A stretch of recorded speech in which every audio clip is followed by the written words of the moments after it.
চিলির দক্ষিণের প্রত্যন্ত এক শহর পোরভেনিস। শহরের নিরাপত্তায় নিয়োজিত থাকা পুলিশ স্টেশনে যোগ দিয়েছেন একজন নতুন কর্মকর্তা।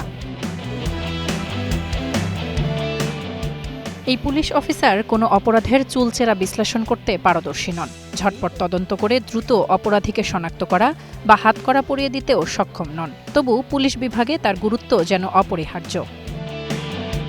সদ্য নিয়োগ পাওয়া সৌভাগ্যবান প্রাণীটি একটি বিড়াল।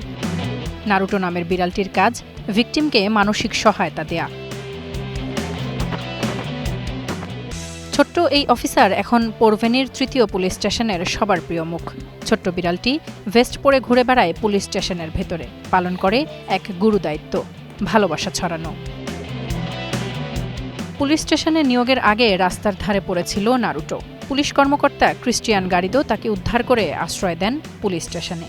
সেই থেকেই পুলিশ অফিসার হিসেবে নারুটোর যাত্রা শুরু। আমি ডিউটিতে ছিলাম, হঠাৎ দেখি কুকুরের ভয়ে একটি বিড়াল দৌড়াচ্ছে। বাইরে প্রচন্ড ঠান্ডা ছিল, তাই আমি ওকে ভেতরে নিয়ে এলাম। সেদিন আশ্রয় দেওয়ার পর নারুটো আর ফিরে যায়নি, বরং পুরো স্টেশন জুড়ে সে এখন টহল দেয়।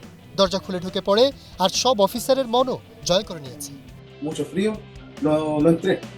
নারুটোর নতুন নাম দেয়া হয়েছে ক্যাটবিনেরো, ইংরেজি শব্দ ক্যাট এবং তার সাথে জুড়ে দেয়া কারাবিনেরোর অর্থ চিলির জাতীয় পুলিশ।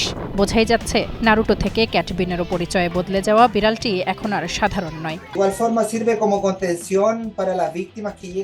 ক্যাটবিনেরো নারুটো বেশ জনপ্রিয় হয়ে উঠেছে। শুধু পুলিশ না, শহরের শিশুরাও তাকে এক নামে চেনে। আর যেসব ভিকটিম দুঃখ নিয়ে স্টেশনে আসে, নারুটো নীরবে তাদের পাশে দাঁড়ায়। কখনো কখনো সবচেয়ে বড় পরিবর্তন আনে ছোট্ট কেউ। নারুটোর মতো গল্পগুলোই মনে করিয়ে দেয় চারপাশে ভালোবাসা এখনও বেঁচে আছে।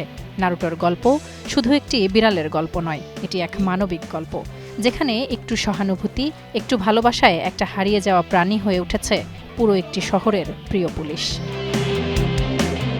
তাসফিয়া তামান্না, স্টার নিউজ।